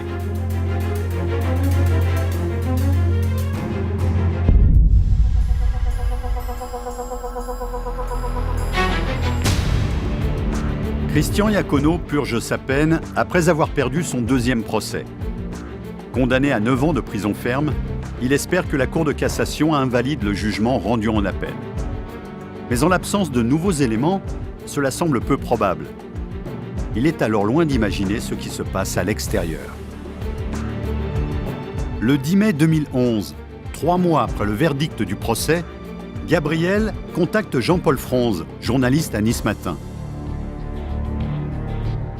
Le jeune homme dit avoir d'importantes révélations à faire. Je reçois un coup de fil, c'est Gabriel qui me dit je veux vous voir, je me suis rétracté et j'ai peur que la justice ne me prenne pas au sérieux. Et on se rencontre dans un café qui est pas loin du palais de justice. Donc j'y vais, il me paye un café, là je lui sors la lettre. Je me rétracte en décondamnant complètement mon grand-père, en le mettant complètement hors de cause. Je me suis peut-être fait mais c'est pas mon grand-père, donc vous pouvez le libérer. Là, d'un seul coup, il dit « je l'ai accusé à tort et je lui demande pardon ». C'est un coup de théâtre. Depuis le début de l'affaire, la justice se base sur un témoignage qui aujourd'hui s'effondre. Il y a eu 11 ans de procédure, il y a eu 2 procès. Et là, du jour au lendemain, il dit que tout ça est faux, que son grand-père est innocent. À la seconde où ma rétractation paraît publique, tout le monde me tourne le dos. Tout le monde. Il n'y a personne qui ne me tourne pas le dos, même mes amis me tournent le dos, mes copains, ma copine, enfin, tout le monde me tourne le dos, ma mère, mon père. Incarcéré, c'est par la presse que Christian Iacono a vendu la volte-face de son petit-fils. Il y avait sur la une, en gros titre, qui prenait toute la première page, « J'ai jamais été vu par mon grand-père », avec sa photo. Je crois avoir versé quelques larmes, mais c'était des larmes de bonheur. Je pensais à moi, bien sûr, mais je pensais surtout à lui. J'ai dit, ça y est, il est déchargé de sa culpabilité. Un sentiment qui n'a cessé de grandir chez Gabriel depuis qu'il est devenu père à son tour. Je voulais pas que mon fils soit conçu ou vive dans un mensonge. Donc ma priorité, avant même que mon grand-père soit libéré, c'était que mon fils sache la vérité lui-même. Et je voulais pas faire vivre l'enfer ni à mon grand-père, ni à ma famille, ni à mon père et ma mère qui souffraient parce que justement ils pensaient que j'avais été...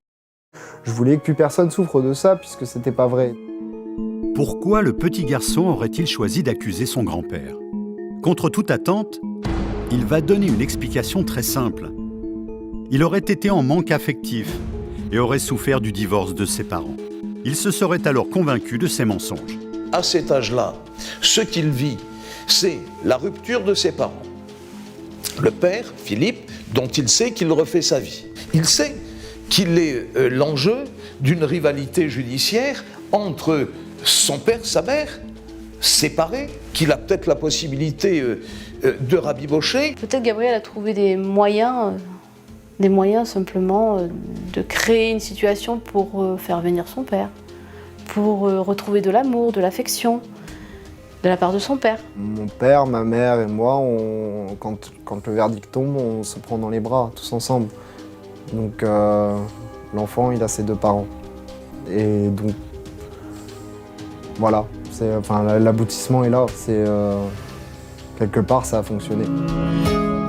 Le 22 juin 2011, un mois après l'envoi de la lettre de Gabriel à la justice, Christian Iacono est libéré sous contrôle judiciaire.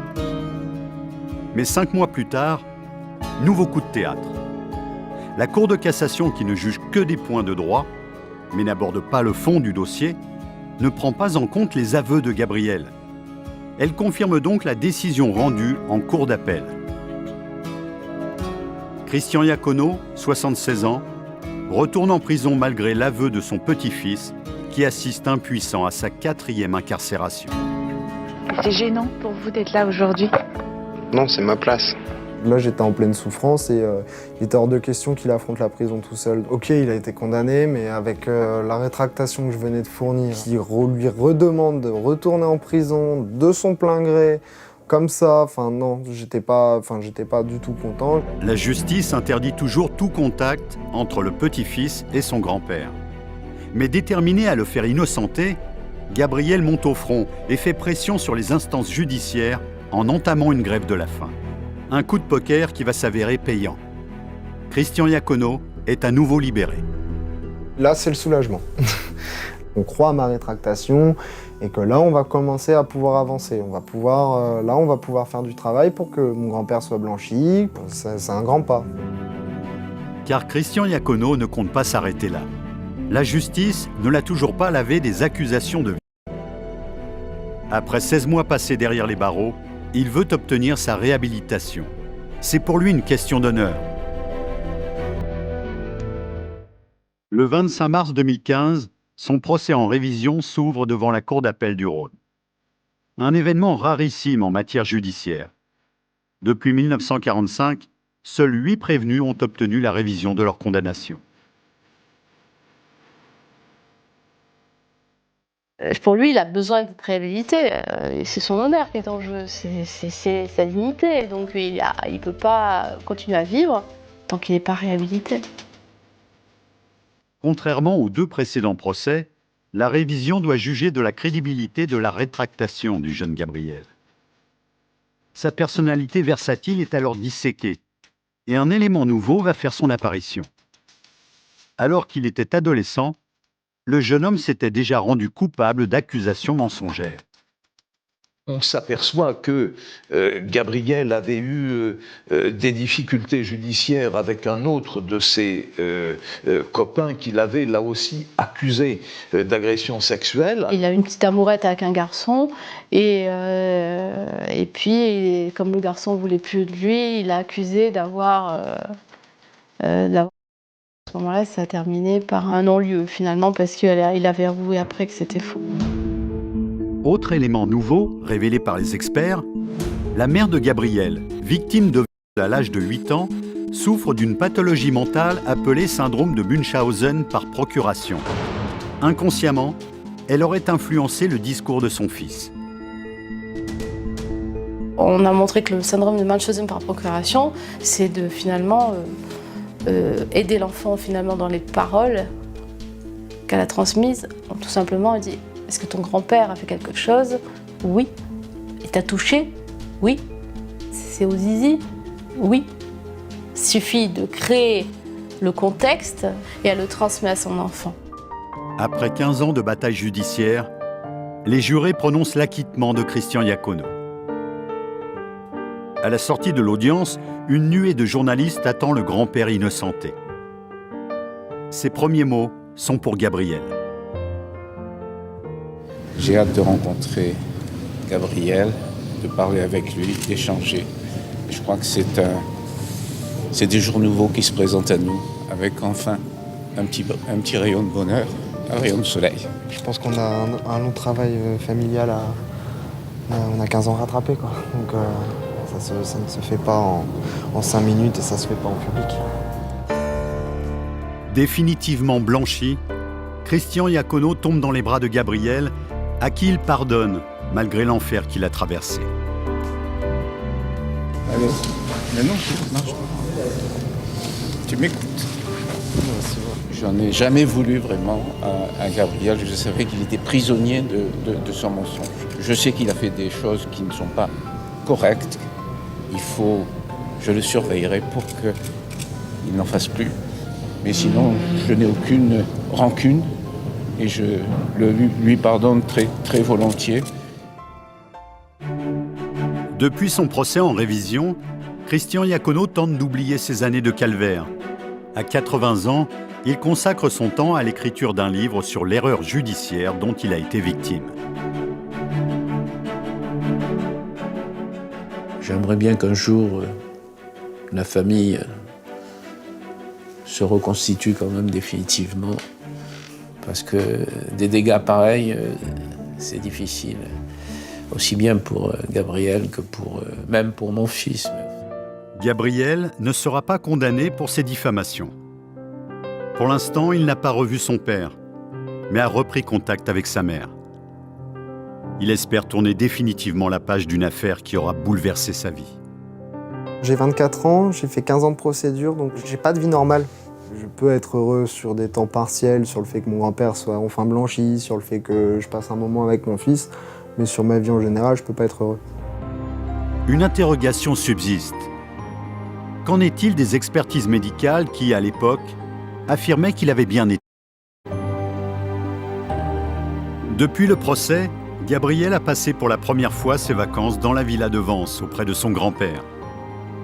Désormais, dans la famille Iacono, l'heure est au pardon et à la reconstruction.